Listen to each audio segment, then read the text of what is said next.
l'IODOM, Institut d'émission des départements d'outre-mer, nous émettons les billets. C'est notre rôle. Mais pour émettre les billets, pour savoir combien il faut en mettre en circulation, il faut que l'on sache comment va l'économie.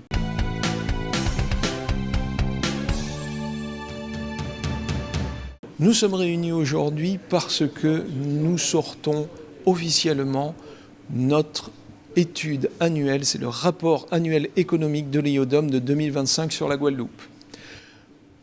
Qu'est-ce que cela nous apprend? Que structurellement, effectivement, nous avons des défis à relever en Guadeloupe. Le défi de la démographie, le défi de la formation, le défi de l'eau, le défi du bâtiment qui est en pleine restructuration. Et puis, évidemment, nous avons un secteur touristique, un secteur du tourisme qui se porte bien. Alors pourquoi il se porte bien? Un peu mieux cette année d'ailleurs que l'année dernière. Peut-être que nous avons eu là le seul effet positif de la guerre contre l'Iran déclenchée par les États-Unis, à savoir un report de flux touristiques vers les Caraïbes, et donc la Guadeloupe en a profité.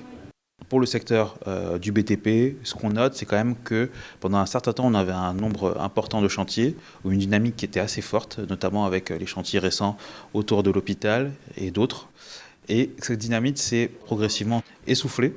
Et en 2025, on voit bien qu'on a une sorte de coup d'arrêt, donc que ces chantiers prennent fin. Et aujourd'hui, il faut trouver une autre dynamique. Et ça, dans notre rapport annuel, on essaye d'indiquer ou de remontrer un peu ou de mettre en valeur finalement ces nouvelles dynamiques qui sont en cours avec des chantiers qui sont programmables, importants. Donc sur le territoire, il y en a un certain nombre et qui n'attendent qu'une seule chose, à se concrétiser. Et ça, je pense que c'est collectivement ce que tout le monde attend pour l'économie de la Guadeloupe. Dans les perspectives aussi, la silver economy sera très certainement l'avenir de la Guadeloupe pour un développement local, créer des formations locales et créer des emplois locaux qui de toute façon ne pourront pas être externalisés, et donc autant créer les écoles nécessaires pour avoir tout de suite des Guadeloupéens formés à cette économie. Donc on a provoqué cette réunion aujourd'hui principalement pour présenter notre rapport annuel économique de 2025, édition 2026.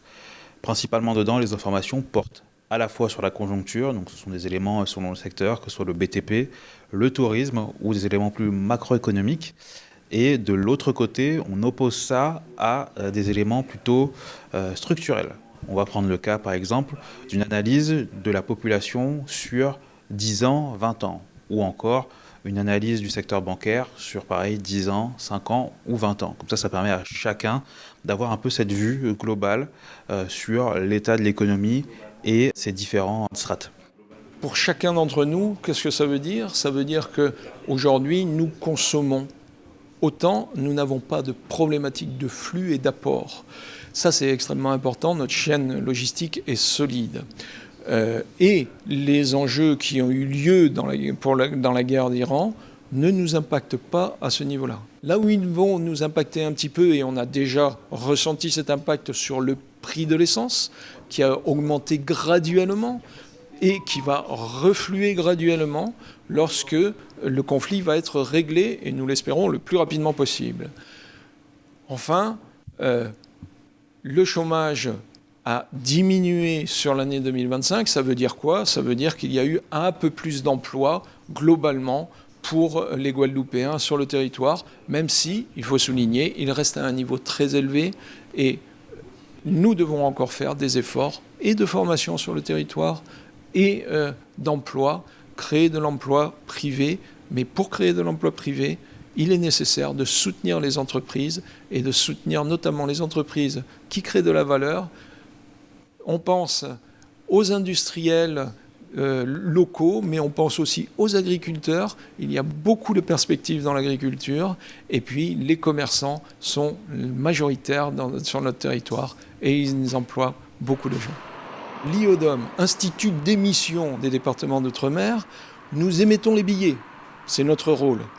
Mais pour émettre les billets, pour savoir combien il faut en mettre en circulation, il faut que l'on sache comment va l'économie.